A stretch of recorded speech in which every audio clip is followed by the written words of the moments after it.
I'm Bethany. And I'm Lauren. Welcome to the Healing Collective podcast, where we explore the paradox of healing at the individual and the collective level. Join us as we invite guests to share their personal paths to freedom. All right, let's just do this. Let's go with what's here. Our podcast is getting all messed up today. We started off with 3 cameras. We're down to 2 cameras. We did a presencing, and then Lauren and I both got triggered because all of our tech stuff went sideways. And so we were in the middle of getting to know Haman Cross. And yes, welcome. And yeah, the question you were working on when everything went haywire is, what do you want others to know about you? And you started to lead us down a cool path. So I'm just restating the question for you. Yeah, it was a cool path, but it's been hijacked, right? So it's like, what's happening right now in the moment? Apparently, the universe has something else in mind. I think, that's kind of like how life is. Like I can't, when I try to plan things, and I hold too tightly on how I want things to go and expectations, I've learned that I just got to let stuff go and just get back in the flow. This was a perfect kind of example of how things get dismantled, they come apart, and how important it is to just be present to what's happening in the moment. And so I think that's what's happening right now. And I'm hoping that we find the flow and we get into what it means to heal the conscious collective. I think that's something that you guys are trying to do or look at and what that means. We're looking at the paradox of it for sure. Absolutely. Yeah. And it's actually the whole time you were just speaking, even though I felt you speaking about our technology and in this broader sense, I heard you talking about almost your relationship with Lauren. Like that was how I was experiencing you talk about that. And I think that it would be friendly to let our guests know that you guys are really close and that you guys explore consciousness together. And maybe you guys can talk a little bit about your relationship and what it's like. I think that's interesting, exploring consciousness together. It's like the way consciousness shows up in both of us is totally different at times, at different ends of the spectrum, I guess. I've known Lauren for 7 years. 7 years, right? It's been 7 years. 7 years. Mm-hmm. 7 years. And it's just been full of, opportunities to wake up to who we are as individuals and what we're learning about ourselves and the world we live in. And would you say that's like the intention of the relationship, to use what happens to wake up? I don't know. I'd like to hear. I know Lauren's gonna have a totally different answer to what I say. I don't know if there was an intention. I think for me, well, it wasn't that type of intention. I think the way that I approached our relationship from the very beginning was being committed to walking together and having, this process be available, of learning about love and learning about our past and our present and learning about who we are as, men and women in Black and white bodies, parents, all of these things kind of came out, into our experience as we were just committed to walk alongside each other. At least that was my intention. And it's been full of learning. What was your intention, Lauren, when we started hanging out or became, I don't know, what would you call us? I don't want to call us anything. This is what's true. But before I met Haman, I started exploring this idea of like spiritual partnership. And I had really given up and like had almost like a really bitter taste around any traditional relational container and like marriage and also getting pregnant early. There's just all these ways that disrupted what I had been taught or what had been modeled to me. And, Gary Zukav talks about it in Seed of the Soul, and he has a book called Spiritual Partnership. And he just talks about it in this way of like two people who are committed to supporting each other's growth and evolution.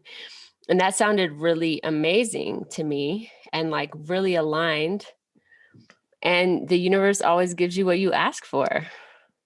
And it's been much more challenging than what I expected. But the only thing I've ever heard us connect to that, like maybe at different times, but I've heard you say this recently and I've felt this or thought this.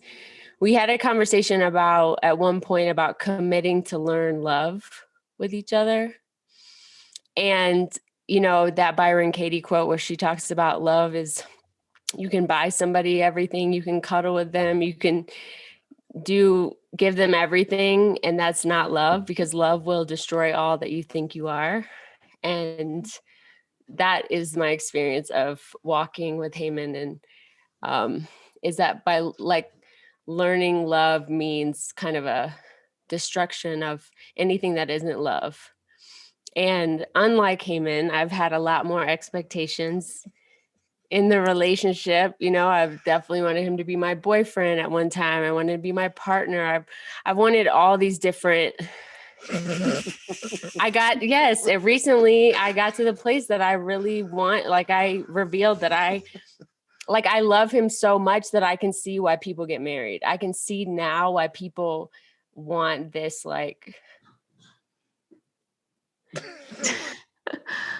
like I can see why somebody would want that experience, like from a different lens than I ever saw it. And, consistently every expectation that I have, he shuts down. So that has been, of service in its own way in my process. So I hear like the nobility and like the beauty of what you guys are up to. And I also can hear these threads of like an underlying belief, almost what you're saying, Lauren, that it has to be hard, that like destroying everything that's not love is the way to know about. I don't think it has to be hard. It fucking has been hard. Like that for me. I don't know if that's true. That's my experience. I'm up to the same stuff as you. So I don't think that it always has to be hard. And that's the conversation that we've been having lately is like really, I'm at a place where I'm like, all of it's hard. Like, I hope it is leaning towards something that's more flowing, that's more,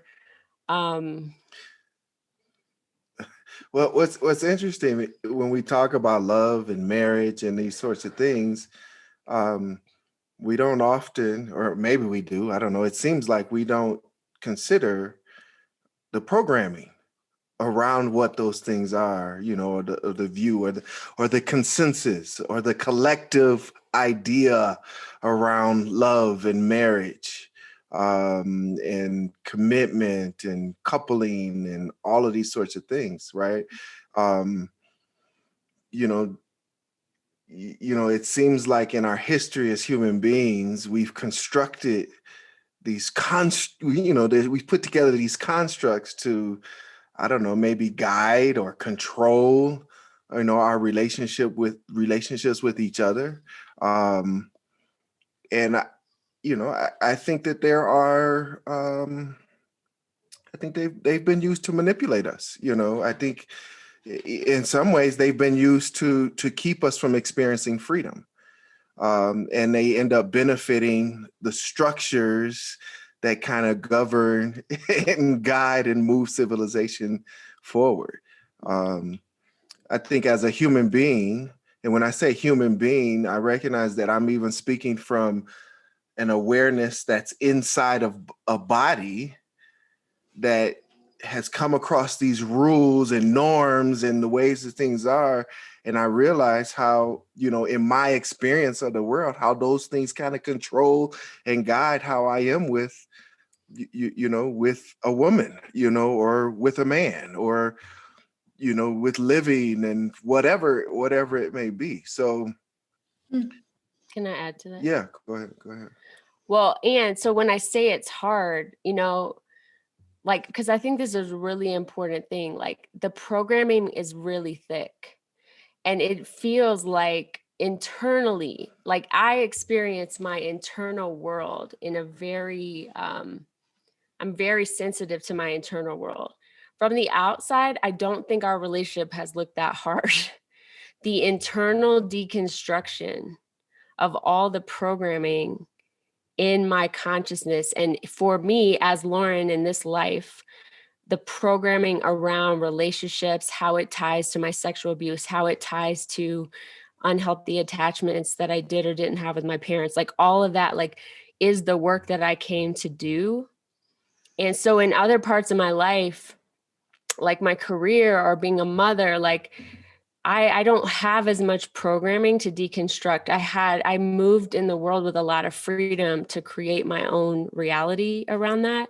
Mm-hmm. In this part, I think even it's generational. Like my grandmother, on my dad's side, like really struggled relationally and struggled with cheating and all, just has so many patterns that I've been working out in this lifetime. And I can find that in so many generations. So I see it when I can really zoom out, versus like in the moment and the feeling and the experience, I can see that like, this is my contract.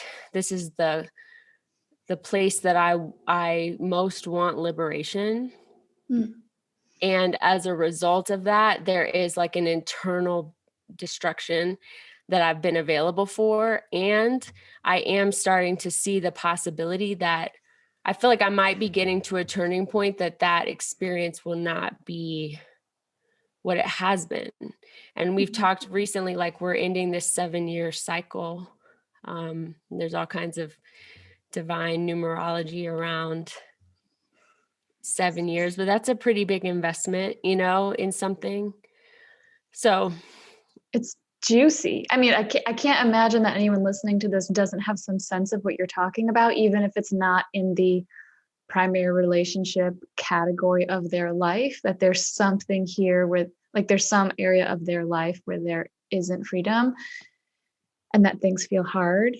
And I'm interested in what both of your relationship is to, okay, if it's decolonization, if it's deconstruction, if it's doing the work and letting things undo you so that you get to this place of greater freedom.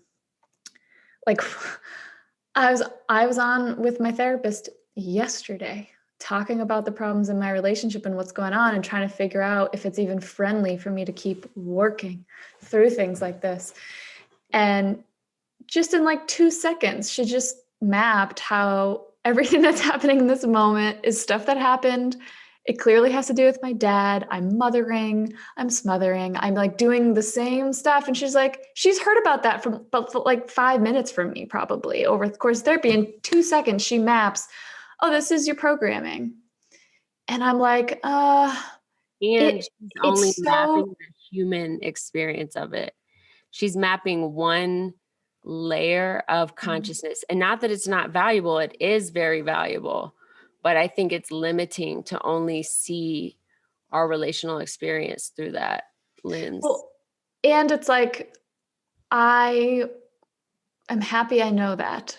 Right. I'll never be doing that again without knowing that that's what I'm doing. And that's a turn on. I love it. So if I wasn't in this tenuous inflection point in my relationship, I wouldn't have got that learning. And I use that as a justification to stay in things that are really hard. And I just like, I wonder about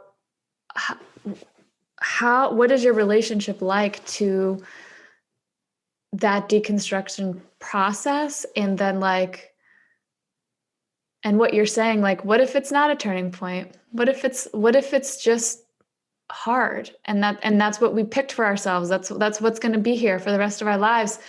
Like, I can picture a world where I just don't have a primary partner, and it's sad or hard for other reasons, but maybe I won't be having the same experience that I've been having. over here. And I'm like, like, do you think that we actually, I mean, it sounds like you're talking about transcendence. It sounds like you're talking about enlightenment. And I don't mean to be a negative Nancy, but I also think it's like a lofty goal. And I don't think it doesn't seem to, either it comes in an instant and you're Byron Katie or Eckhart Tolle, or what if we're just working on this stuff forever? Hey, And the programming can't be undone.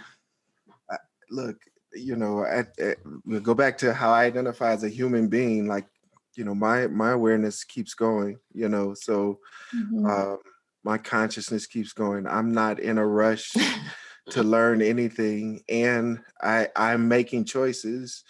And I think we should all make choices, and consciously create the life that we want, and then even understand the parameters and rules around that, I don't want to create work in relationships. I don't mind work. That's not what I'm saying. I'm not afraid of work, but I want to create it, and I think some people create work because that's the consciousness they're in. That's what you do. I grew up hearing about people talk about marriage and relationships, and they say it's work. It's hard work.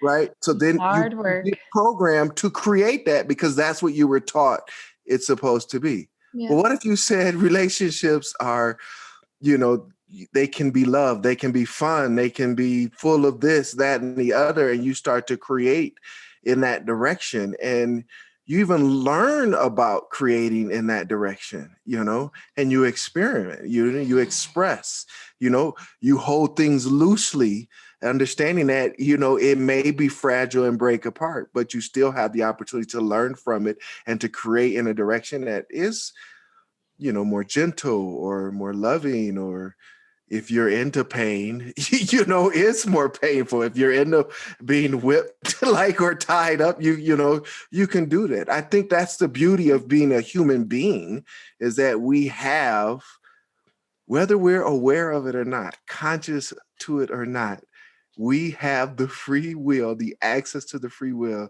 to create in any direction that we're focused in, and that's an awesome responsibility. But it's a truth that I think we all have to wake up to.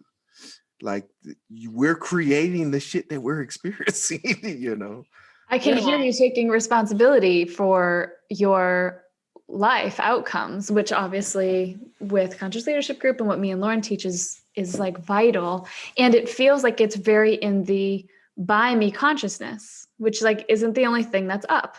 Mm-hmm. And I actually know a lot about by me consciousness, and there's a lot of stuff in there that comes naturally to me. And it's like, sometimes when I get in so much, this is what I want to create for myself, that is actually when I'm really going against the flow of the universe. And that's when it feels painful. Right. So I'm interested in oversimplification. I think we're oversimplifying something that's really complex. Like, well, first, when you were talking, Bethany, what I felt is your soul is tired.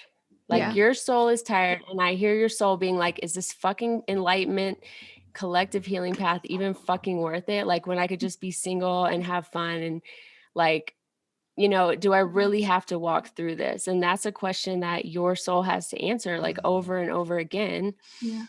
To Haman's point, like, if you believe that we're eternal, I have a different perspective. I'm like, I'm not fucking doing this lesson again. I want to achieve mastery, and I believe that's possible. I believe that I don't have to pass this down to my kids or any future descendants that come through me. I believe that my awareness can be more liberated. And I think there's a distinction between, not that one is better than the other, but there's aliveness and there's liberation. There are things that make us feel really alive, and those things can be beautiful, and we can bypass a lot of our lessons. We can come in this iteration of humanity as many times as we want, 1,000,000 times.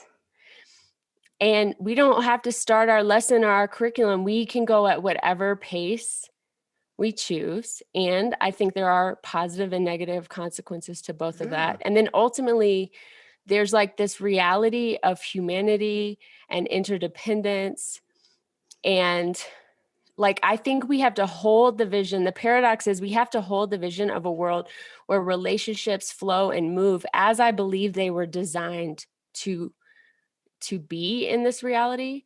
And we have to take responsibility for the reasons they aren't that way and the reasons that they are one of the number one places.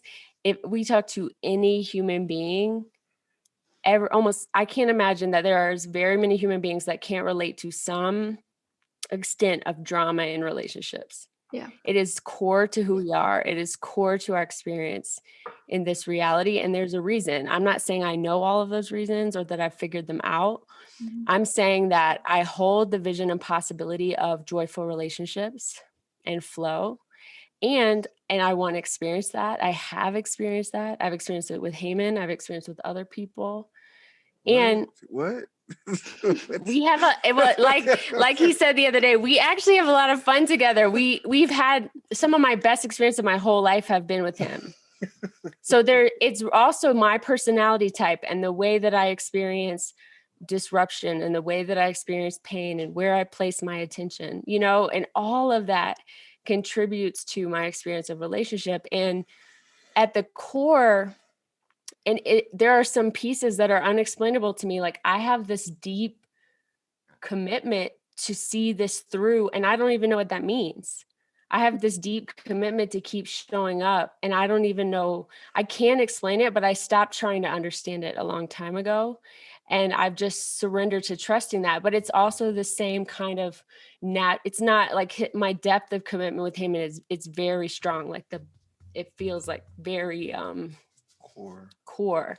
Like, but there's like, when I met you and when we started doing stuff and just like, I know this is the person I'm supposed to do stuff with, or when I met my mentor, or when I met Jim, like, you just have these people and you're like, I don't know why, but that person, and so those are the complexities that I would like to bring into the space. And at the same time, the paradox is you come into this awareness that here are the people who I want to journey with or explore or experiment with or whatever. And you still have to hold it loosely, right, lightly, and resist holding on to it or trying to control it or shape it. It's, I think when it comes to form in this dimension, we're always going from stability to instability. Like, it's a constant back and forth, awareness to falling asleep, sleeping to awaking, light to dark. There's this flow. That's the flow, right? The shadow, being in the light, ignorance, knowledge, like, the contrast, the paradox, the opposite, the binary, all of these things exist. And I think, for me, what I'm learning is how to be in right relationship with these systems, with the way it works, and when I'm in right relationship with it, then I feel agency, I feel like, oh, here's something that I can contribute or, or take away from it, or here's, where I can have an intention or relax that. It's being available in the moment to whatever occurs, whatever comes up and points to, what's there for our learning, I can talk. Go ahead. You want to say something else? No, go ahead. I can hear the airiness almost of like what you're saying. And I see myself trusting that a lot more in certain areas of my life. But one of the things I heard you say was that all these structures, like our programming around relationships or like certain types of union or certain types of commitments, that there's a lack of freedom. And it struck me. And I wonder if you can also find how it's true that there is freedom in those structures. And like, what's your relationship to that? What's your so much flow and so much change, like that can feel unfriendly maybe too somehow. So what's your relationship to that? Well, I think, it's like, understanding laws and rules, right? And the spirit behind them, like what's underneath, why are they structured that way? What is it pointing to? And, these laws, these rules, these structures, if you're in the right relationship with them, you can see how they either lead towards more freedom or away, or it Mhm. may provide some type of safety, or whatever. It's just, again, where is your consciousness? What are you aware of? What are you learning as you fall in line or follow these rules? Is it moving you towards or away? It's all beneficial, because you should hopefully be learning from it, but it's the spirit. I grew up a Christian, right? I grew up, pastor's son. I even pastored and taught Bible and all of You, that kind of stuff. you sound like a preacher.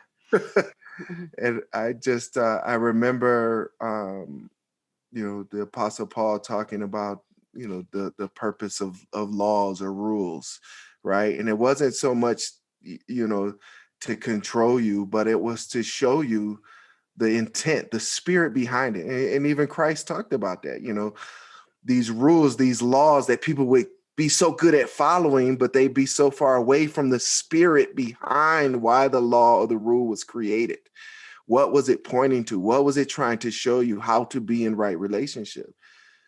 I think when you learn to be in right relationship with your fellow man or woman, your brother, your sister, your lover, whatever it is, and you're following those rules, it should be, or what I'm attracted to is learning how to be more free in those things, Mhm. and be able to recognize the difference.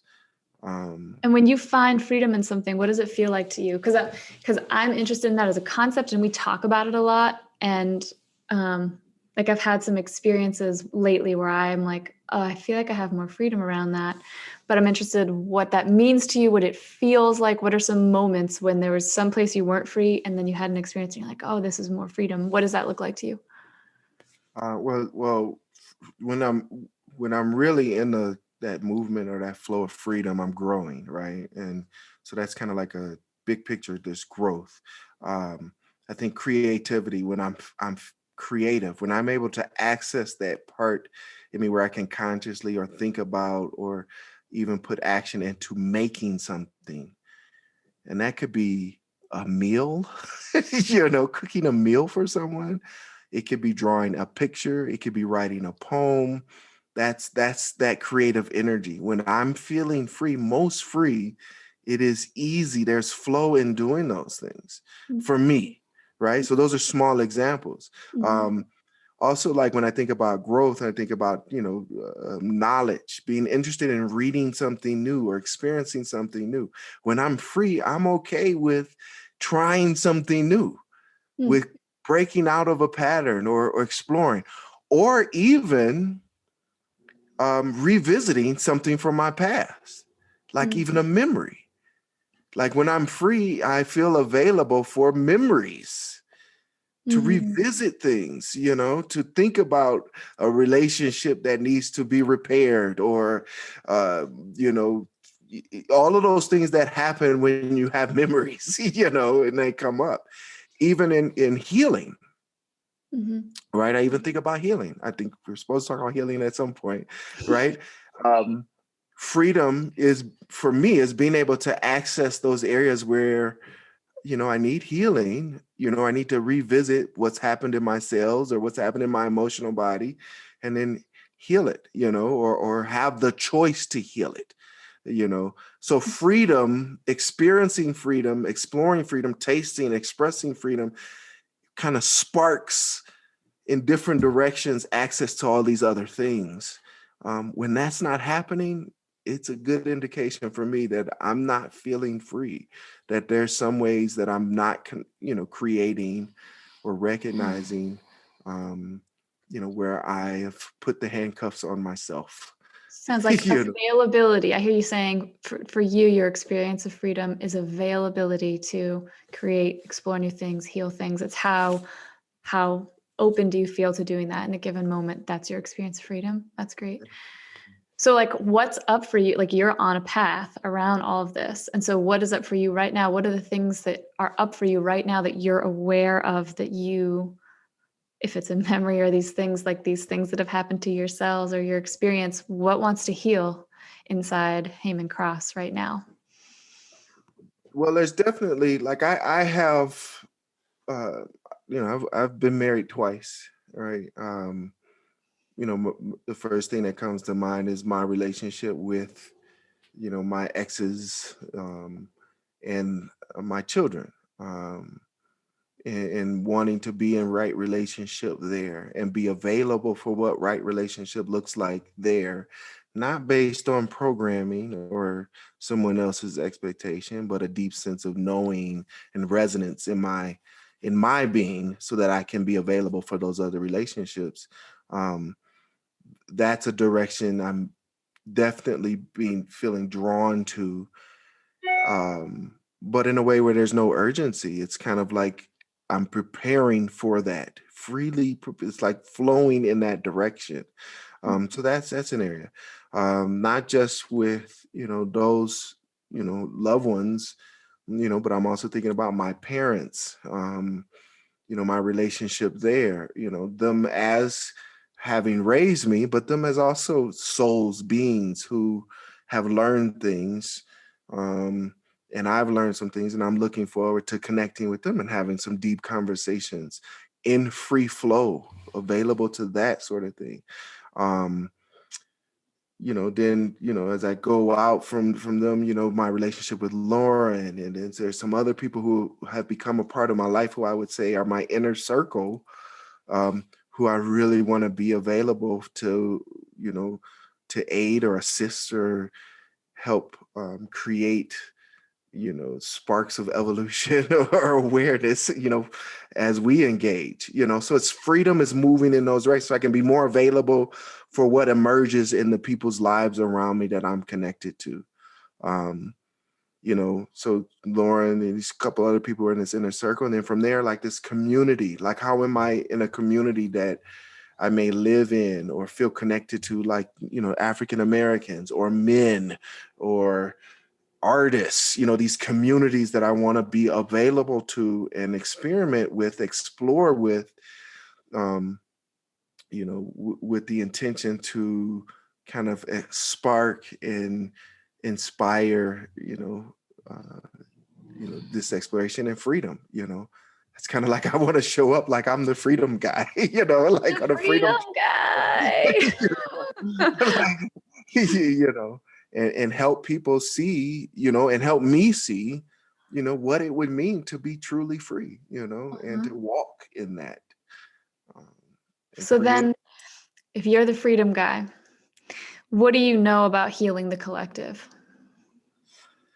Well, you got to heal first.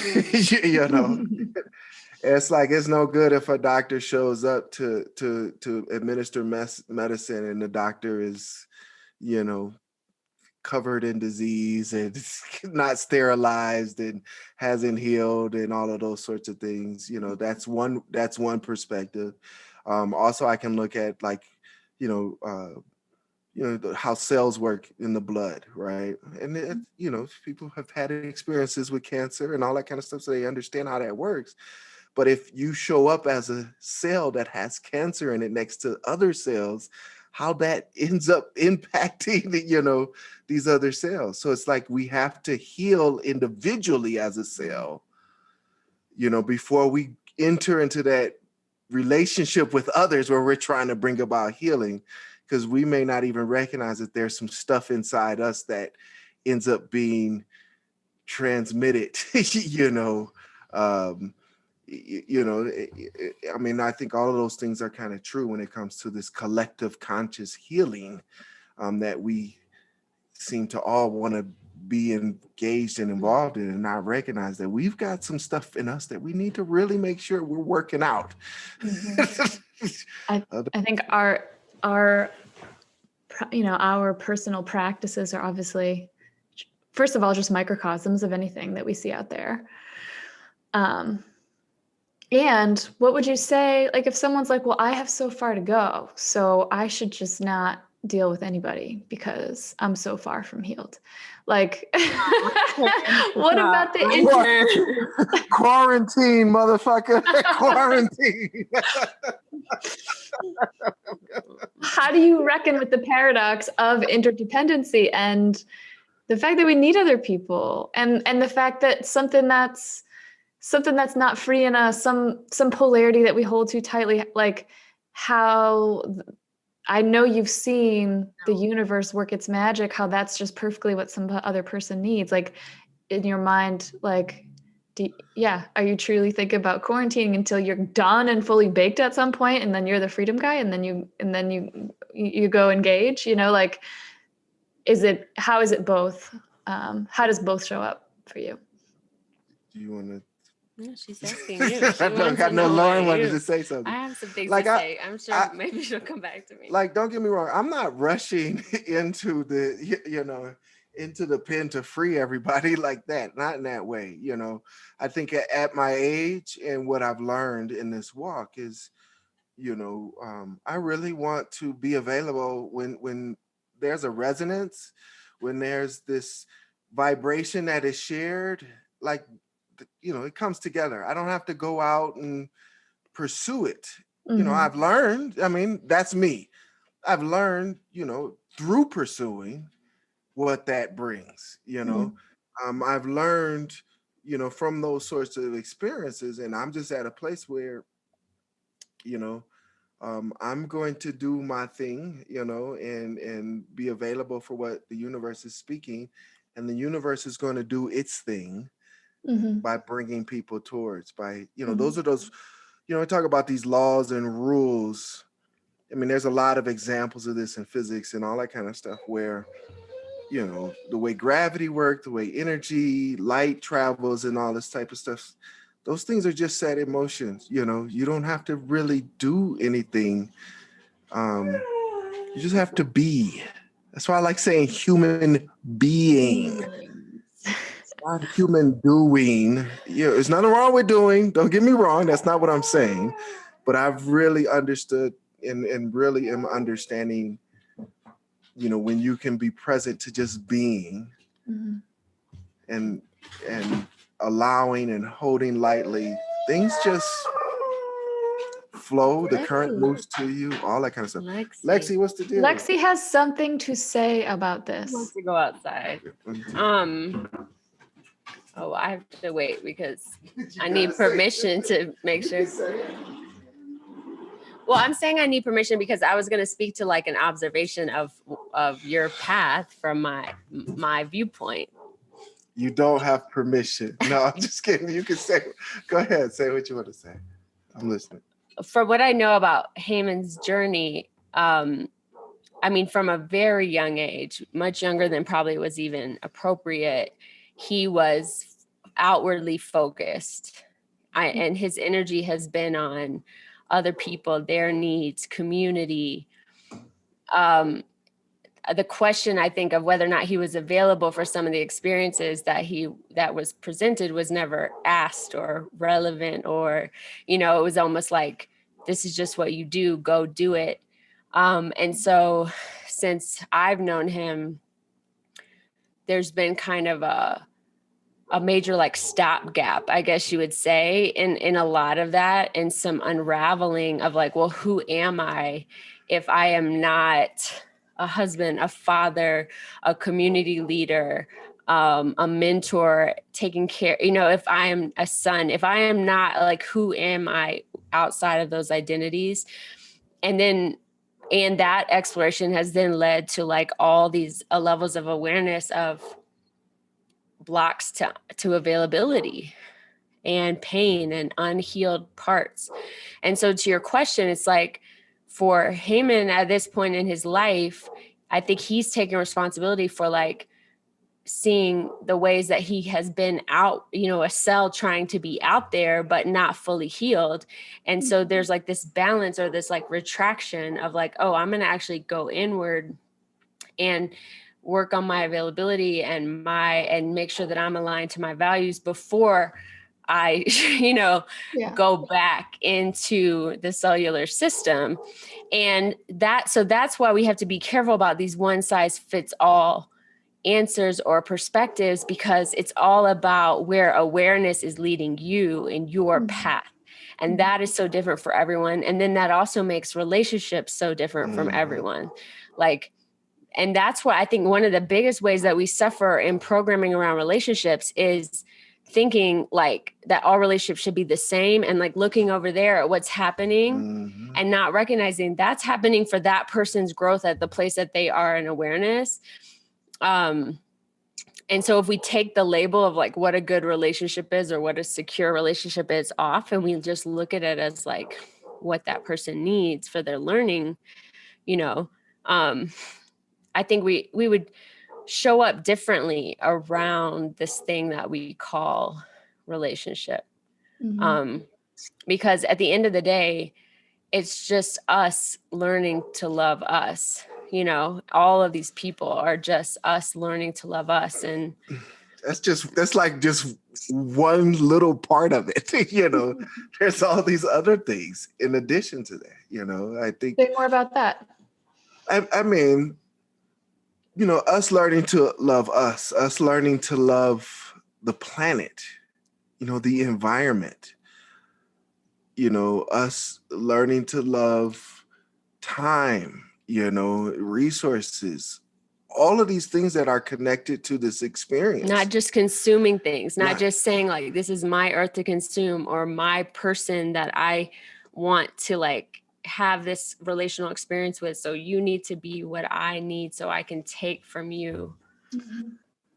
I mean, and we're not taught that, you know, again, like our relationship with our environment and each other, you know, strongly influenced by this programming, you know, these old ideas or these past ideas of how life or civilization should be, you know, that don't make room for evolution, that don't make room for, you know, expanded awareness. You know, you think back, you know, a little thing, but also a big thing like race relations, you know, thinking about how life used to be, you know, and in some ways we're still seeing how it's still connected to how things were and how we just get along, you know, because we have different skin color.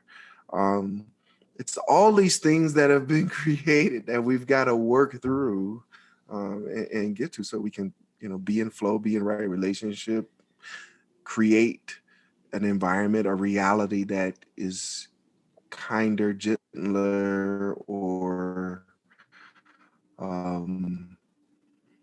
more accessible for human beings who are learning to be fully embodied. I think that if you have manifested in this time and space and reality and have some awareness that we're here for our own healing or supporting the healing of the collective, like from separation and individualism and consumption, interdependence and interbeingness is like part of the work that we're doing right now. I just say that to say that like, I just think cleaning up and learning how to be relational, like if we look at our politics, if we look at everything that's happening in the world right now, like at the core of it is an inability to like come together around difference. At the core of it is, you know, protection of resources, protection of identity, protection of self, and learning what it is to be relational and the messy, uncomfortable space that is the bridge that we're on right now. And when we choose to do it in pairs or triads or quadruples, and, you know, when we're choosing to do it, we are supporting the healing of the collective because we're like understanding what it really takes to wake up and to become more interdependent. And it's the same process we need to get in right relationship with nature. It's the same process we need to get in right relationship with technology. You know, everything that threatens to destroy us or to end or could lose is dependent on our willingness to step into interbeingness. And that's why I think that like what I continue to learn by being committed to learning love and growing and waking up in my relationship with Haman is so important because it gives me this awareness that I can bring to all these other spaces. So what, like you guys are doing this, you're walking alongside each other, you're waking up in consciousness together. Haman, what are the tools that you use that you found the most helpful along the way? Weed. No, I'm just kidding.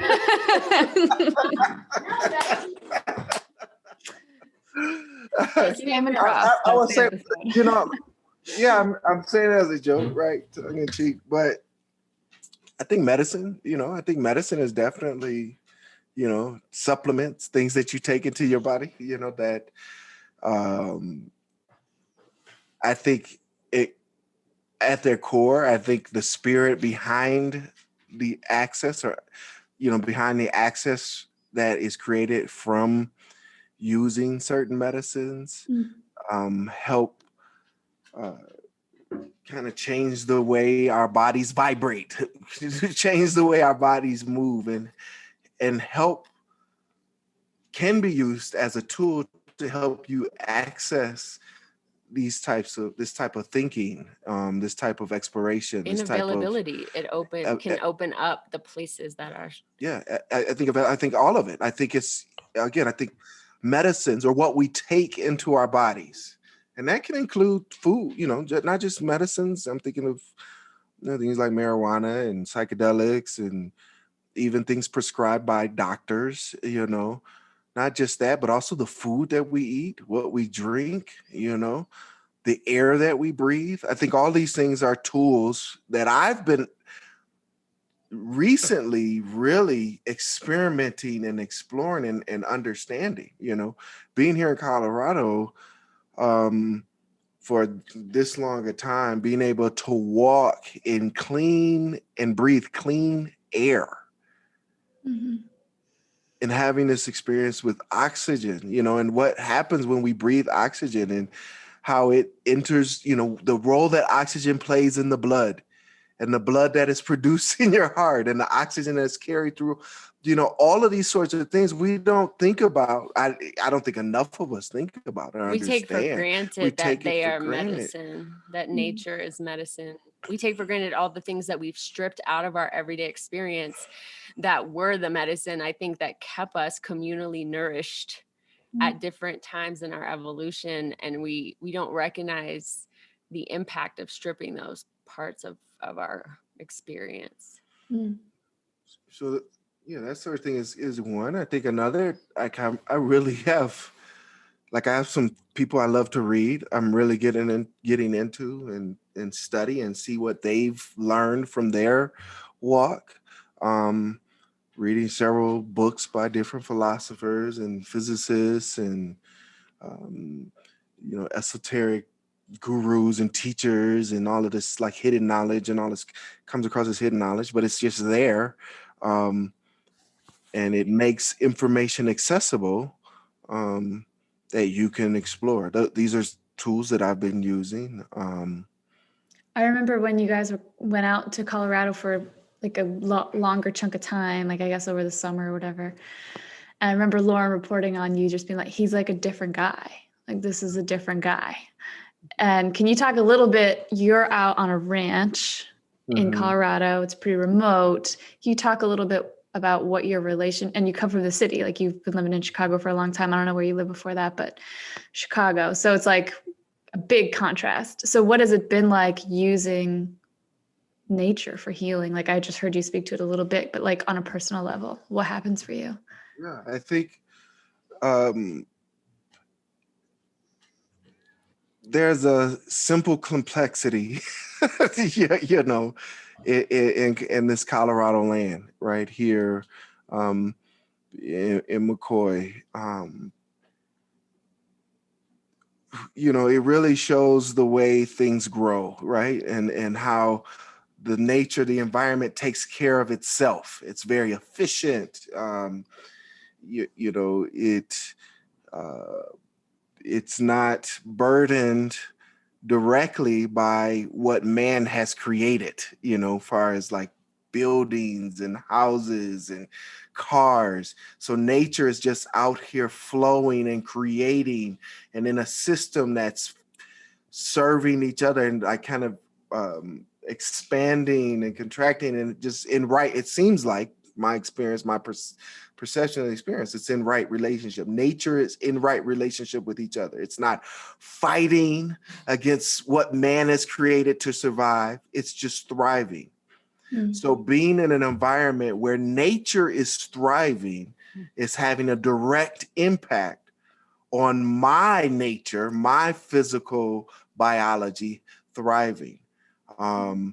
It's like a reflection. It's something that I'm absorbing by walking, by seeing, by having this experience with my senses, by being able to contemplate and think about, kind of focus on a tree and just observe it, like get lost in a thought around a tree and all the messages that I'm able to connect with there. Those are the types of experiences that I've been having. When you're in the city, you already know, like you're focused on that huge navigator that just went by, that beeped the horn at the, and then the cops, and you're focused, you get drawn into that, those types of experiences. I've been removed from that. Space, the wildlife. Just this year alone, I've been telling stories with other people who live out here. I've had some experiences since I've been here that people have been living here all their life they haven't had. I saw 5 golden eagles the other day, driving out just on the side of the road. Was with one of the neighbors, and we drove right up on these 5 golden eagles.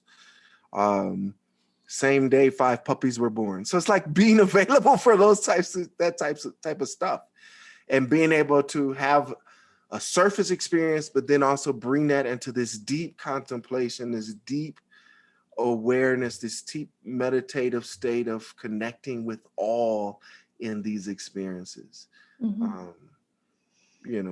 I think I've cut my carbon footprint. Like I was looking at our trash. There's a lot more trash. Lauren is here. But just, from grocery shopping and all that kind of stuff. And, when you're out here, you think differently about. You drive like once every 2 weeks because the store is 45 minutes away. And you think about what you're buying. You think about, where it's going, the trash that you create, where it's going. Those types of things. One dumpster for a whole community. So you're like also not wanting to fill it up because, other people, are using the same thing. And interdependence, right relationship. Yeah, when you actually have awareness of what your footprint is, you behave differently. Absolutely. I think also just like, it's that whole like outside in, inside out concept, like, being out here and walking outside, and sometimes I stand there and my soul is silent, and there's just like this spaciousness that's modeled, which is what in my experience of freedom, when I feel the most free is when there is total spaciousness in my being. And it's just like it's almost like I don't have a body. I am just everything. I'm completely expansive. And sometimes in, the city and in a lot of different experiences, but I have to work pretty hard, come back to work. I have to take a lot of steps to come back to that space. When I'm here, I step outside, I close my eyes, and I'm there. And what the mountains, like I have this different experience of the mountains and their security and their safety, and how they offer something to me when I'm energetically riled up. I'll go and like hold a tree and use the tree to ground my energy, which is like, to be honest, I've used like relationships with men, especially Haman, like energetically to ground. But I guess the big theme is like this earth can hold me. It holds me first. And even before a family, even before there's just like this security and safety and the density of the wisdom, how long the trees have been alive, you can just feel it in the experience. And for my healing is so much around, like my little hurt ones, I think I discussed before, but I've victim of sexual abuse, like very young, lots of like early disruptive experiences where a secure attachment was not available to me. And realizing that part of me accepting my humanity and honoring and having grace for my humanity is connecting with the 3-year-old parts of me, the 2-year-old parts of me that deeply needed, like actually had a need. It wasn't a want. It was like, I need someone to pick me up and hold me. I need someone to feed me. I'm depending on you for these things and having people that couldn't necessarily show up for that. And the way that continues to want to complete even through my adult life.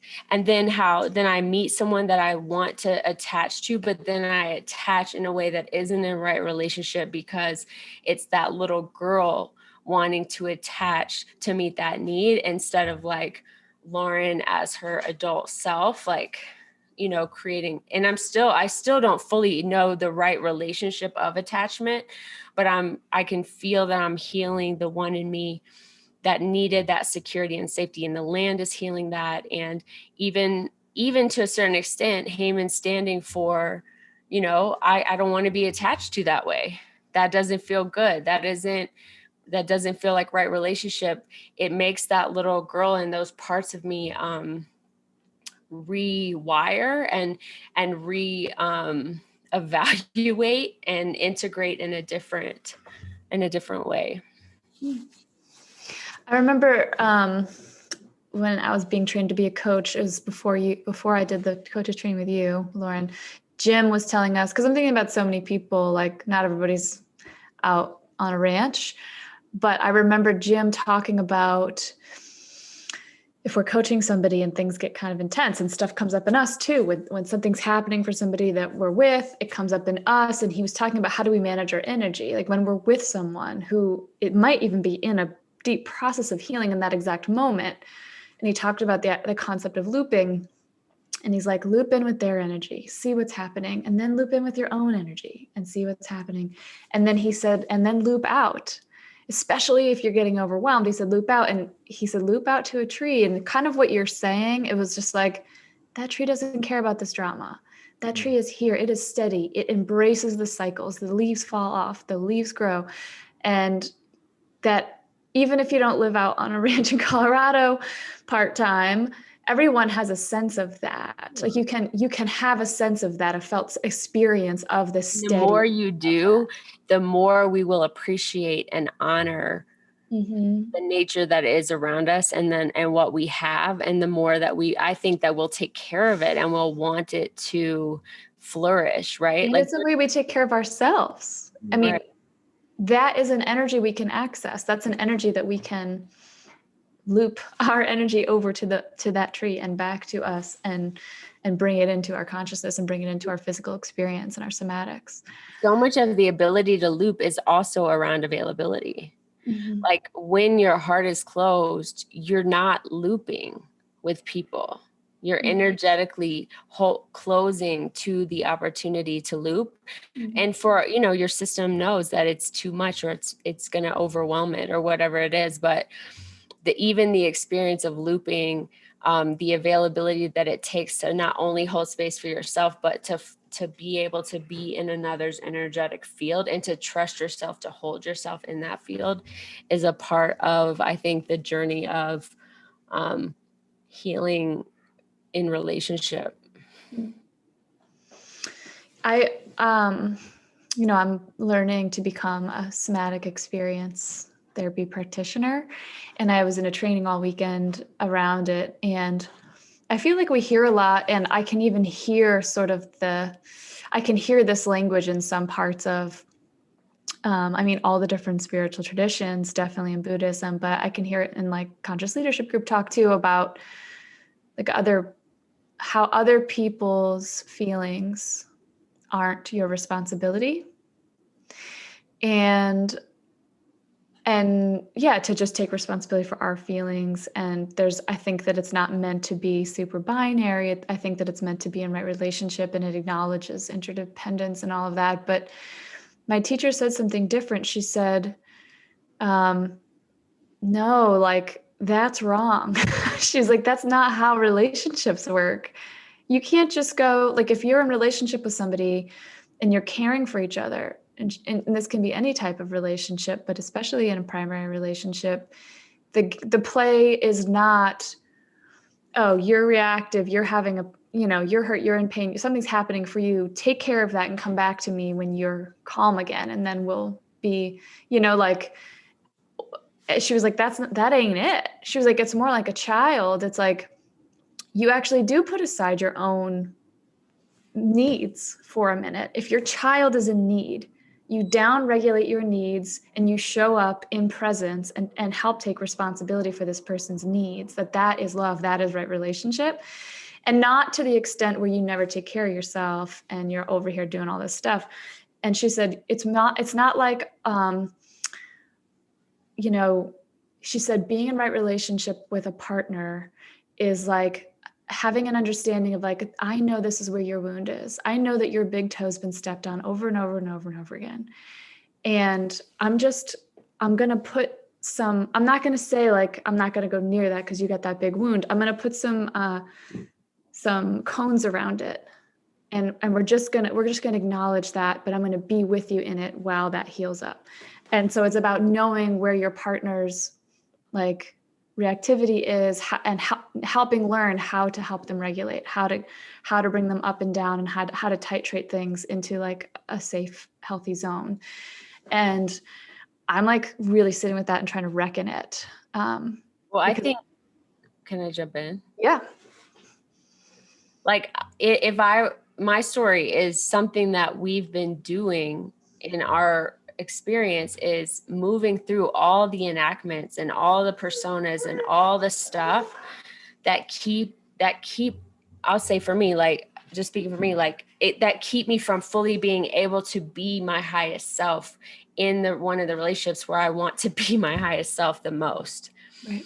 And that there's, like, all these different reasons, generational XYZ, why I have had so much to work through. But when we talk about moving from a place of it being work to it being flow, like, my vision and my desire, and this has been my experience, like, even as a teacher, I would have, like, a really difficult student, and I would really practice loving that student and being with that student without them becoming reactive. And so by the time I was a principal, there were so few kids who could create that reactivity. So I was the person that everyone called, because they were getting so reactive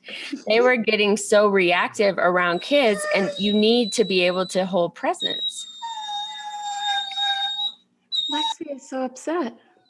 She wants to go outside, but there's nothing. She just wants to bark on the porch. Oh my goodness. How does all that stuff about responsibility land on you? Like, well, I think, you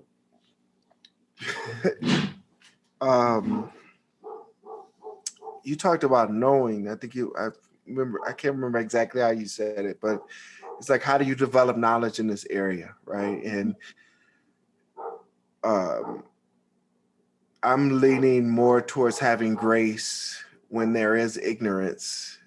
It's obvious people don't know how to be available for other people's, emotions, how to put cones up.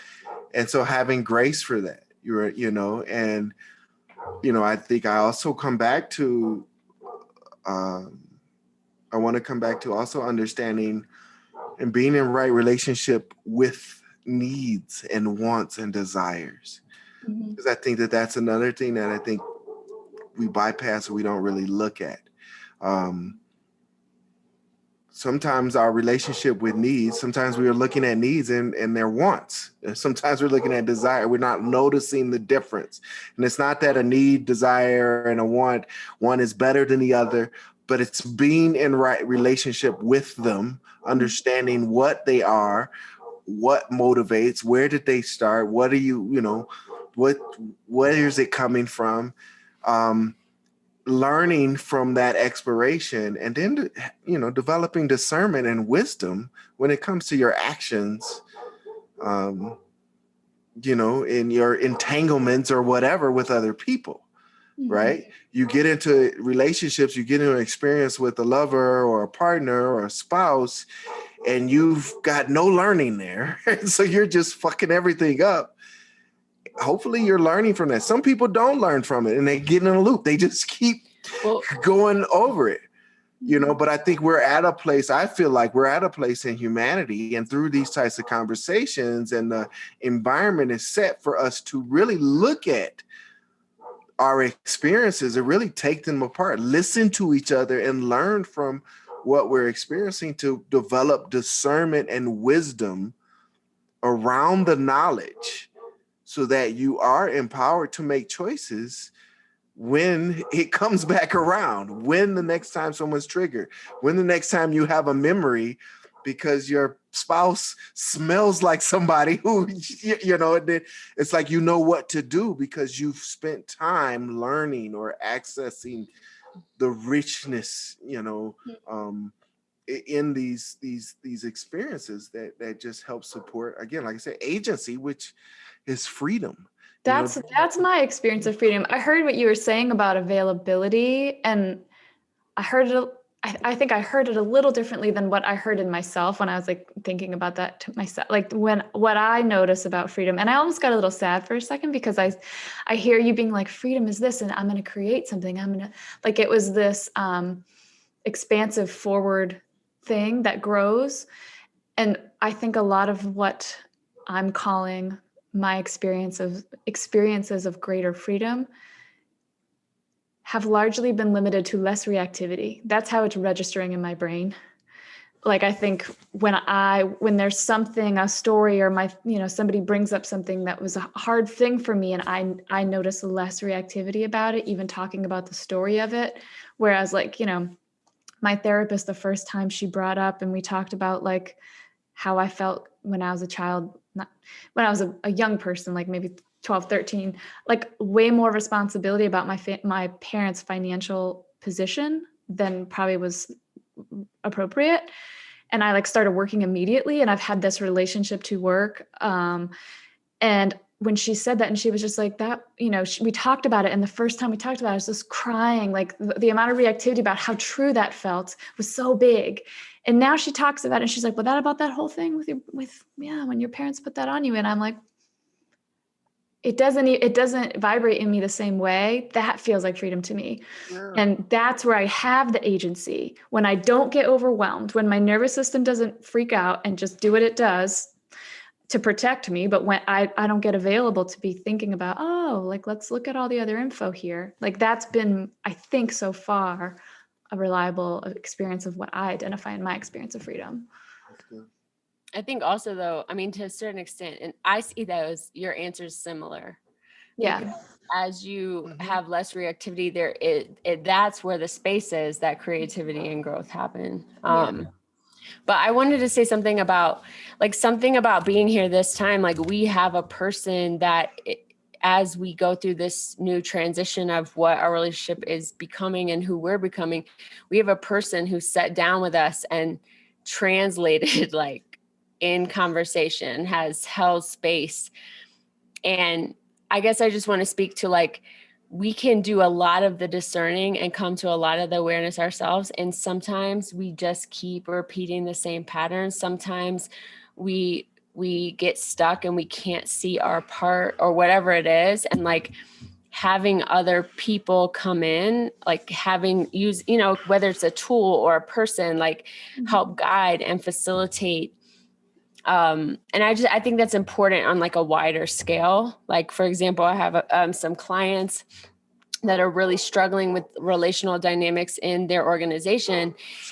And they're trying to facilitate the dynamics themselves, but they're entrenched in the dynamics. And when they hire a consultant or someone from the outside who's not, invested, who's not invested the same, that person brings this fresh perspective.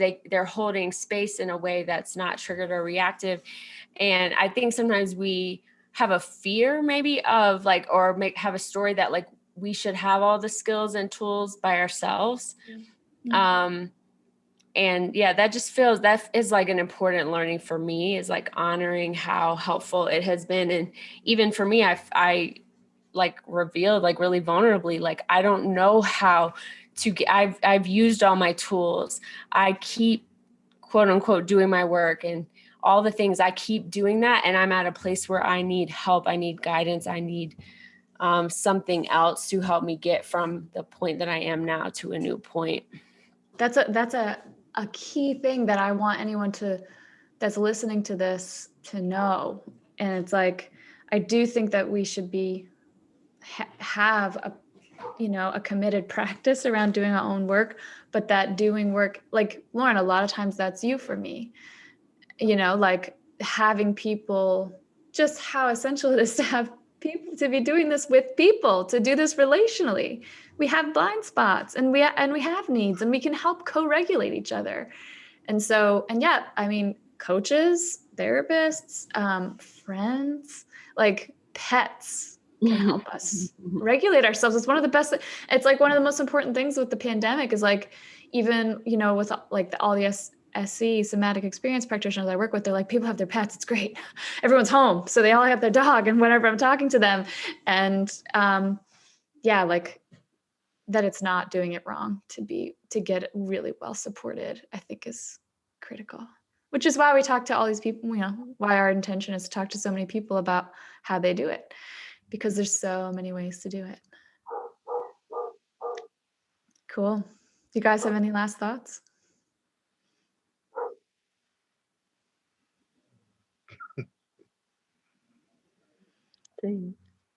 I have a lot of thoughts. Keep going. No, I don't know if there's anything I want to bring up now. I'm just, I don't Do you feel complete or incomplete? I feel complete for this, I guess, for this process. I am curious about what's next for you guys and where you're going with all this. I guess that can be talked about offline.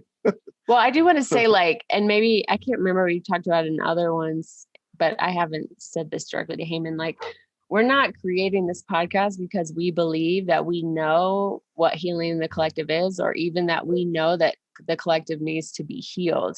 We just know that we've both been on like deep healing journeys, and that those journeys also have like been interwoven with our work and activism, our work in the world.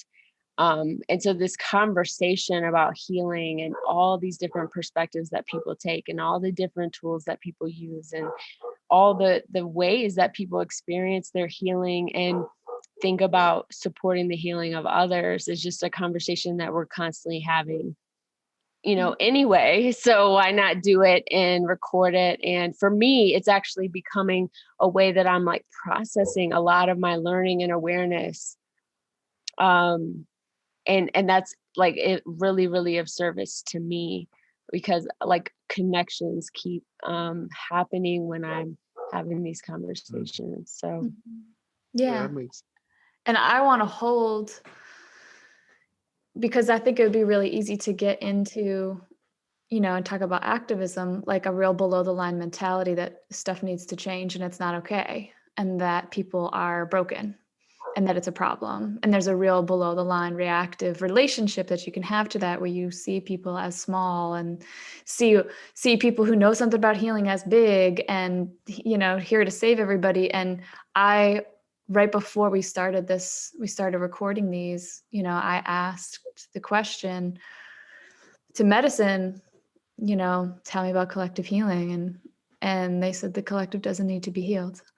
And I hold that every time we talk, because none of this is known better than anybody else. And none of this, it's not that it's the right way to go and heal things. And I don't hold it that way, or when I find myself holding it that way, I do my work on it. What I know, why I'm here, is because I love doing stuff with Lauryn. I love having these conversations and I'm having fun. So I'm here because I like it. And there's cool microphones.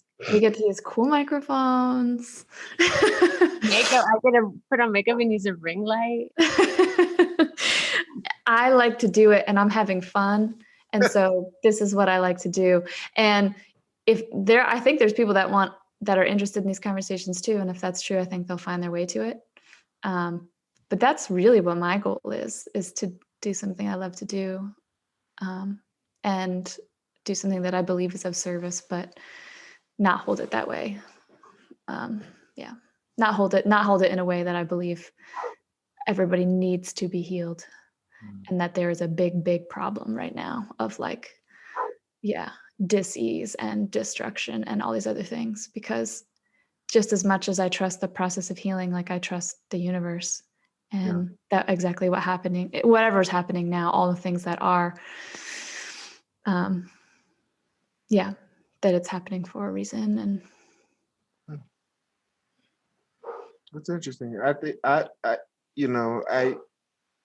think at the beginning of this call you're talking about your son and the TV show, and I was really thinking about the modern day myths, right? And how information is being passed down, recorded, and accessible to the next generation, to our generation, how we're experiencing each other, seeing each other, and having access to this higher knowledge.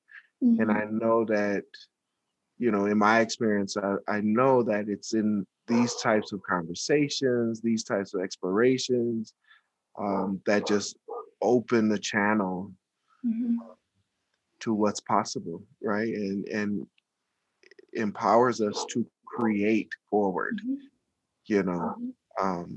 it's a gathering up of energy. It's Absolutely. directional. It shows up in so many different freedom. ways. And it's really exciting. It's really exciting to see more podcasts, more YouTube videos, more cartoons, more books, more, where people are really talking about deep shit, and this type of stuff, this is new, and it's promising, and I think, I think, Lauren, you were saying something about feeling like the land could hold you, right? And what I'm seeing is that this reality can hold us, that we're not out of place. This is not a mistake. We can course correct. We have within us what we need. It's always been there, and we're just waking up to that reality. And it's very fun to be available to that. That's the tweet. That is the tweet. Go ahead and clap. Go ahead. You could just end the podcast. Amen. Like our tagline on our website. Like, Amen. Oh, that's definitely going to be the teaser that we'll play. Well said. Well spoken. What's the name of this? What's the name of this thing? What's your show called, or what is it? The Healing Collective podcast. And since you've been on our show, you're a part of our Healing Collective. It's not like two Leos or something. We talked about it. That was on the table. I've been having the experience the last couple of days where we'll check in with each other, like on text or like a quick FaceTime or something. And she's like, what's happening over there? And I'm like, this is happening. This is happening. I feel like this. Oh, this. And she's like, that's literally what's happening over here. And it's like we really do a lot of stuff the same way, and we really do it different too. But yeah, that's one of the fun things. Very cool. Well, I'm very grateful that I was able to experience you both in this medium, talking about this subject, and I feel honored that I was the first. I want to see after you edit all of the mistakes and yawning. I think I was yawning earlier. Like, you got to work through some of that. I wonder what he's gonna do with the dog barking in the dog background barking for the whole episode. I think we're just gonna be rolling with it. I know Double A can take out some stuff, but I think it's just gonna get rolled with, and that's real life. That's how stuff happens. So I don't think Laura and I are under any ideas that there's going to be perfection and polished. I don't think polished perfection are that's not like our way in the world all the time necessarily. I could see how I can see how it is, but I can see how it isn't. Thank you. I love having this conversation. I'm so happy to have Haman on the show, and I love being with the two of you. So thank you. Thank you. Thank you. Bye. Bye-bye. Bye-bye. Hey everybody, if you've got any feedback for us, we welcome it, or ideas about future guests, email us at healingcollectivepod@gmail.com. Our website is thehealingcollectivepodcast.com. We are at Healing Podcast on Twitter, and we are at Healing Collective Podcast on Instagram. Special thanks to Monda Creative, who edits all of our podcasts, and Two Tall Women Productions, who produce. Thank you.